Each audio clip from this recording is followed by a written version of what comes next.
What's the most expensive sneaker that you have sold? I thought it was 20 lakh rupees till a couple of days ago, but there was a journalist in our office asking us this, and a team member sort of reminded me that we've sold a pair of shoes for 24.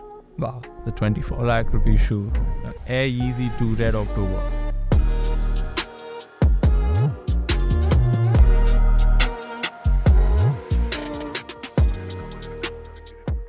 Explain how sneakers can be a good investment.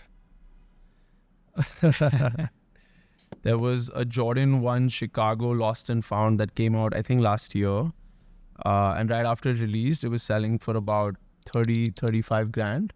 You could have got a pair off of our store for 30,000 rupees. And today you could sell a used pair for 30,000 rupees. So if you bought it last year and wore it then to now, you could potentially sell it in good condition for 30,000 rupees. So your actual cost on that is zero. Similar with the Jordan 1 Mocha, it came out 2-3 years ago. At that point, 35,000 rupees. Today it goes for 60 grand. So today you could potentially sell a used pair for 40 grand. So you could have bought a really nice pair of shoes, worn the hell out of it for a couple of years, and sold it for 10,000 rupee profit. And I don't know a lot of consumable goods that sort of provide that. Sometimes even stock market doesn't give you that kind of returns. Dad, what are some of the life lessons or financial principles that have led you to make important decisions? I was a chartered accountant. I set up practice. But somewhere along the way, I started teaching. In fact, right in the beginning. It started with some B schools and discovered a love for it. So I continued letting it grow. And so to answer your question, I followed my heart. This is what dictated my life choices. And looking back, no regrets at all. I think this profession has given me almost everything that I have today. Where do you spend your money? I think this comes a lot from you. I find myself spending my money for other people a lot more than myself. I like to pay the bill when I'm out with friends every now and then. It just makes me happy. I remember there being times when I'd be out with friends and the bill comes and you have to have that awkward conversation of splitting, and I'd look at that bill and it's like, okay, I don't have that much money in my bank account with me. So it's like, okay, I can't. And I remember just thinking, oh, I wish I could just, pay this without having to think about it. What about you? Where do you spend your money? I think my biggest spend must be on traveling. Yeah. I used to love to buy art, but nowadays I've reduced because it leads to fights at home. There are too many paintings, so not enough walls. Not enough walls. Do you remember we were in Thailand? Yeah, I know. The monk. No, that painting. The monk painting.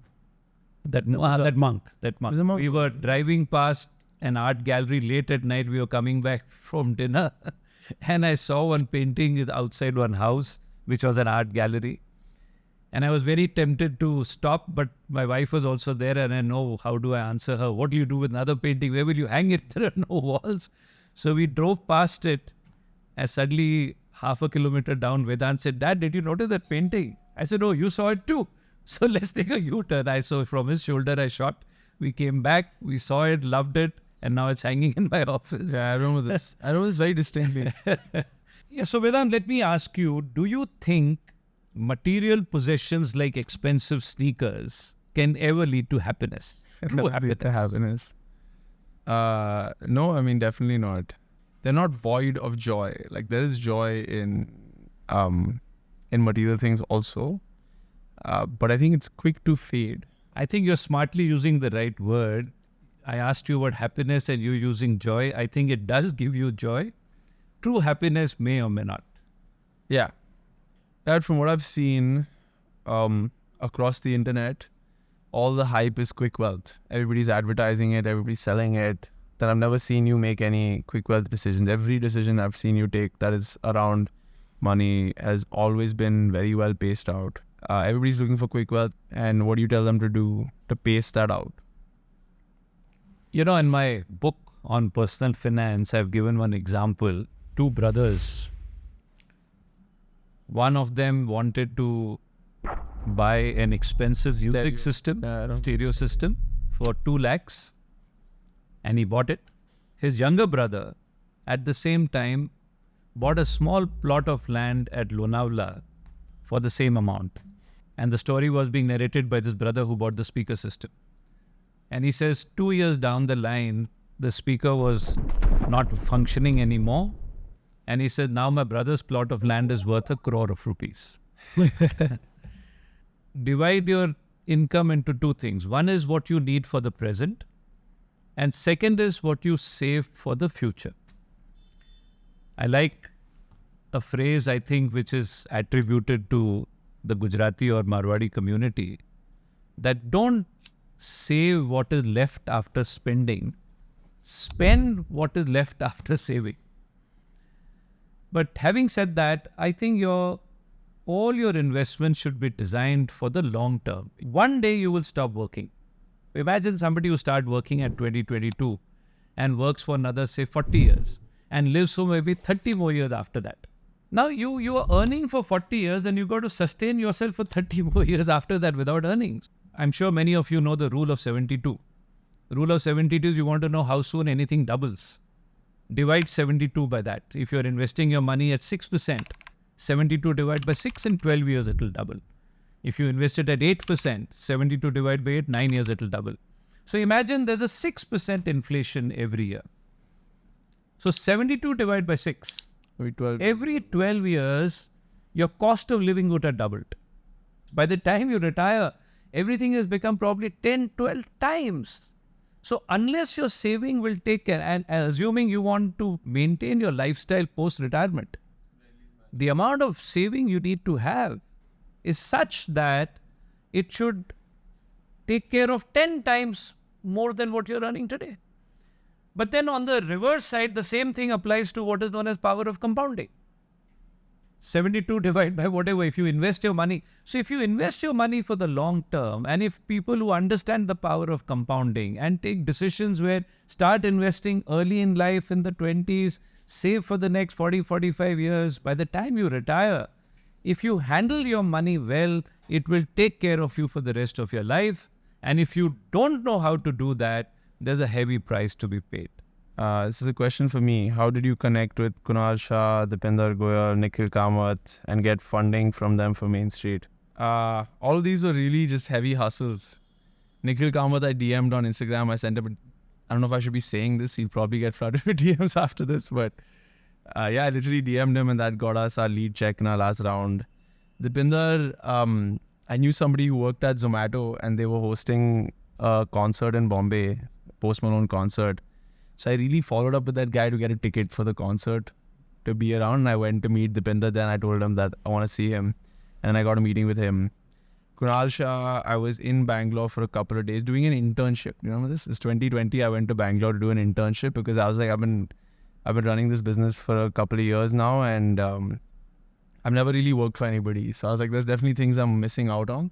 A friend of mine introduced me to Kunal on a WhatsApp group. And he sent me like rapid fire questions about what I'm doing. And I think my answers were satisfactory. And he was like, okay, cool, we can meet XYZ day and time. And then I met him for coffee. And a few months later when we were raising, I sent him a WhatsApp text saying we're raising. And he was like, I'm happy to look at it. And that was it. On WhatsApp, he was like, yeah, I'll invest. He's a very quick angel investor like that. A person of your age would find happiness in money because you're trying to earn, you're trying to collect, and you would, if you make money, you'd find happiness. But someone like you who at a young age has already achieved quite a bit, what is your definition now of happiness? How would you define happiness now? I don't think money will directly bring that happiness, but once the money comes in, you have sort of the headspace to find the happiness. So the question is, you have the headspace now. Now you've gone beyond that. So how would you define happiness? A lot of the things you all said to us growing up that I didn't understand then, I understand now. So I put a lot of time and effort into nurturing my friendships. And I think that really gives me happiness. And I see that as over the next few decades as, you know, what I will see give me happiness will be the people that surround me and sort of the things that we can do together. How do you define success in your life at this stage? Every few days I'll just stop and I'm just exhilarated at like, you know, I'm looking around and it's like, wow, this is everything I could have asked for. You know, I'm fully just living the dream. So I don't even know if like, I mean, I still don't think we are successful business-wise. I think we are literally at such a nascent stage. We're just about seeing clarity of what we want to do. We've not even started that. So I don't see that as success. But when I look around, it's like, wow, literally like anything 5 years ago, like everything I've just wished upon has just come true. You know, be it the sort of friends I've made, the family life we have, the sort of people who are backing us, the customers, the team. I think in my case, success parameters keep changing. When you start off, you measure it in financial terms. I seem to be on a mission to spread financial literacy, and we have a social project called Financial Literacy for All, which is an attempt to train 1 billion Indians free of cost. So I would soon measure my success based on what kind of impact I have had. The next question to me is, how different is Vedant from you on his approach towards money? You know, our circumstances are different. When we started from scratch. So had to be a little more careful, had to be a little more frugal, a little more savings oriented. At the same time, make sure one has a good life, one has all the comforts. He has seen it from beginning. So his approach has to be different. The risk was significantly easier to me. I was born into so much that the risk was so much easier. It really didn't feel like much. Also because I think the greatest privilege really I had was y'all had so much faith and support, even when I knew you disagreed. And that was that made all the difference. It was not just like financial support, but there was so much emotional support, even when I knew for a fact y'all thought differently.